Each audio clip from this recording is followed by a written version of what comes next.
Finally, nagkita na po kami ng pinakabagong Yamaha NMAX TechMax version. At ito po ay aking natagpuan dito po sa Guanzon Yamaha, dito po sa Bungad Abra. At talagang very attractive yung kanyang body and design. At ngayong araw, ito naman ang ating bibigyan ng walk around review. Tara!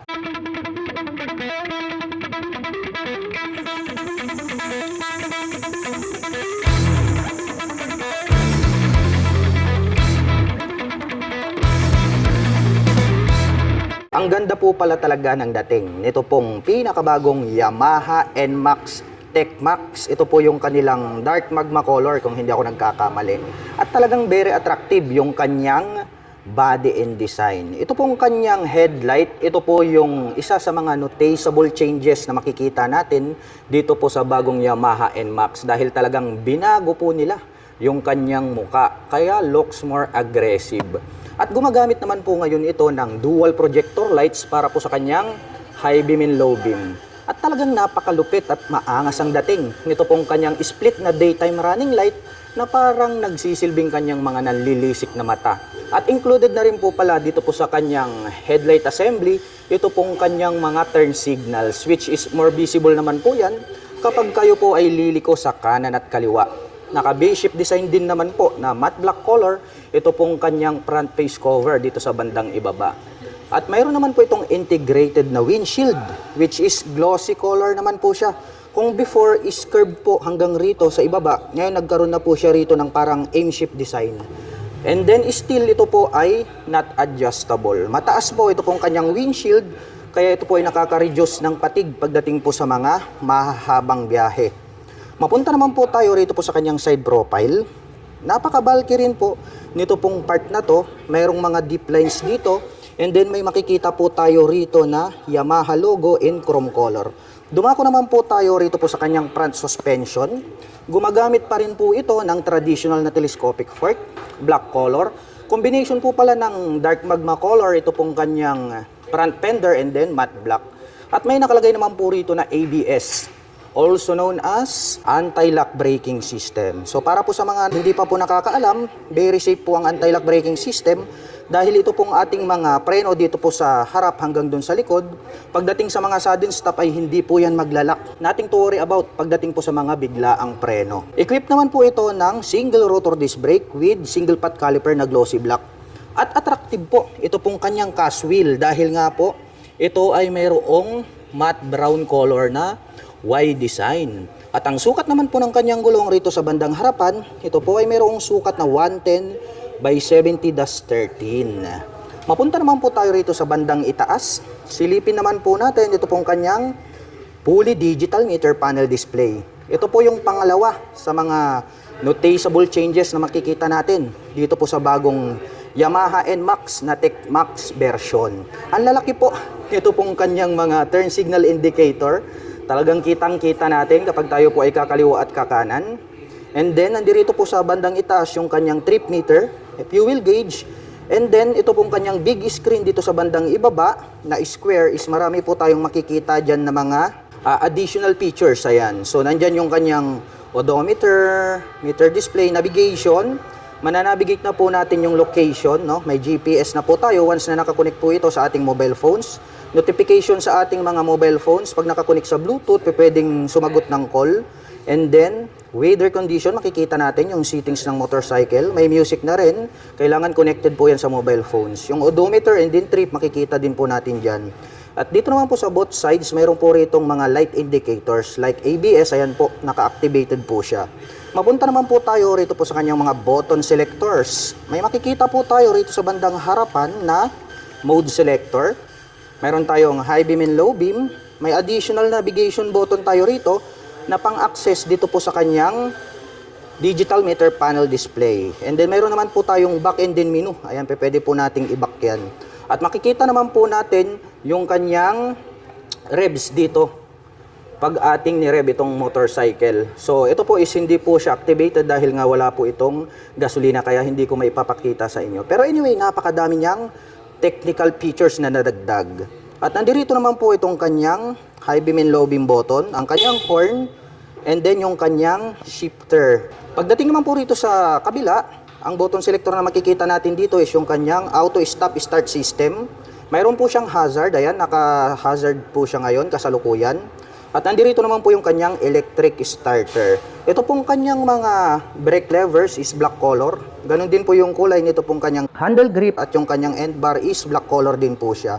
At napansin ko lang ito pong kanyang handlebar is nagkaroon na ng two-tone color combination. Kung i-compare natin dun sa kanyang previous model. May makikita naman po tayo rito na Yamaha logo, chrome color. And then nagkaroon po siya ng combination color na silver color. Dumako naman po tayo rito sa kanyang ignition. Ito po pala ay gumagamit ng smart keyless system.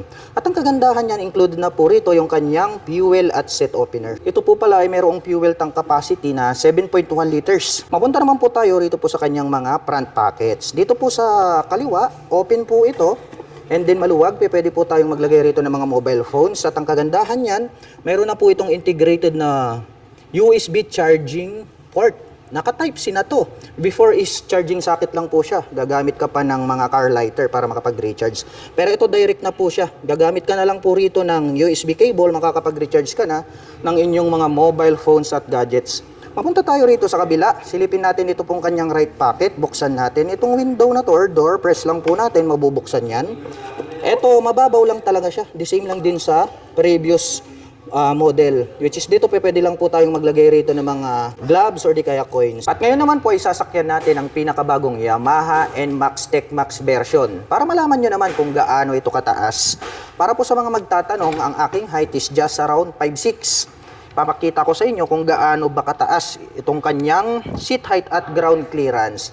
Makikita nyo naman talagang lapat na lapat yung ating paa. Kaya masasabi ko na more comfortable po ito para sa mga tulad ko na 5'6" in height. Ayan o, grabe, ang baba po pala ng seat height nito pong Yamaha NMAX. Kaya para po dun sa mga kababayan natin na hindi naman po masyadong katangkaran, sabihin na lang natin let's say 5'4" and above, ay hindi po kayo mahihirapan. Very manageable po ito. Combination po pala itong middle part na pairings ng gray and then matte black color. At dito naman po sa kanyang side profile, itong part na to napaka-muscular, no, naka-emboss siya, and then ang ganda rin ng pagkaka-finish nito pong kanyang silver color. At isa sa mga nagustuhan ko rito po sa NMAX ay ito pong pagkakaroon niya rito ng malapad na pillion board. At the same time, mayroon po siyang footrest extension. Mayroon naman po itong rubber cover on top na anti-slip kaya hindi ka dudulas rito. Ngayon naman, sukatin natin kung gaano nga ba kaluwag itong kanyang pillion board. Ito pong Yamaha NMAX, no, napakaluwag talaga nitong kanyang pillion board. Kaya talagang more comfortable ka rito. Lalong-lalo na pagdating po sa mga long range driving situation.